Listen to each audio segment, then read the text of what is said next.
বরিশালে আজ ১৫টি ওয়ার্ডে টিসিবির পণ্য বিতরণ করা হচ্ছে। নগরীর ১৯ নম্বর ওয়ার্ড মথুরানাথ পাবলিক স্কুলের সামনে থেকে এ বিষয়ে বিস্তারিত খবর জানাতে যুক্ত হচ্ছেন সহকর্মী বিধান সরকার। বিধান, টিসিবির পণ্য বিতরণের ভিড় কেমন দেখছেন এবং কোনো অনিয়মের অভিযোগ করেছেন কিনা কোনো ক্রেতারা?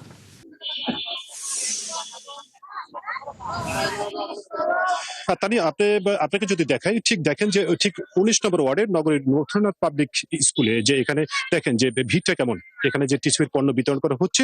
এবং এখান থেকে আমরা যে কথা জানতে পেরেছি টিসিবির পক্ষ থেকে, যে তারা কিন্তু প্রতিদিন ১৫টি ট্রাকে করে এই পণ্য বিতরণ করছে নগরীর ১৫টি ওয়ার্ডে, এবং নগরীর ৩০টি ওয়ার্ড এবং ভাগ ভাগ করে প্রতিদিন করে ১৫টি ওয়ার্ডে তারা এই পণ্য দিচ্ছে টিসিবির। এবং এখান থেকে যে পণ্যগুলো দিচ্ছে এবং পণ্যগুলোর মানও বেশ ভালো থাকে। এখানে দেখছেন যে মানুষের ভিড় কেমন এই জায়গাটাতে, বিশেষ করে যে এই টিসিবির পণ্যগুলো পেয়ে তারা কিন্তু বেশ উপকৃত হচ্ছে। ঠিক এই সময়, রমজানের এই সময় যে টিসিবির পণ্যটা পাচ্ছে বাজারে চেয়ে অনেকটা অনেকটা অনেকটা কম রয়েছে মূল্য, যার ফলে তারা উপকৃত হচ্ছেন।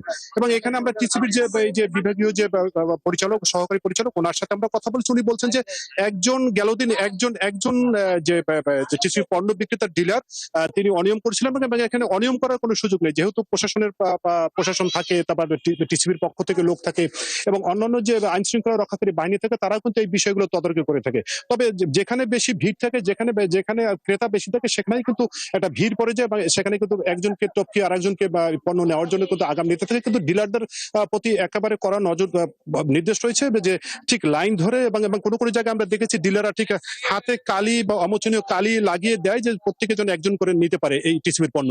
ঠিক এই টিসিবির পণ্য এই রমজান মাসে ২০ দিন দিবে, এবং সেখানে আপনার বলতে পারি নগরীতে ১,২০,০০০ মানুষ পরিবার এই টিসিবির পণ্য পাচ্ছে। তানিয়া। ধন্যবাদ বিধান। নিশ্চয়ই ফিরবো পরবর্তীতে আবারও। দর্শক, সহকর্মী বিধান সরকার ছিলেন আমাদের সাথে বরিশাল থেকে।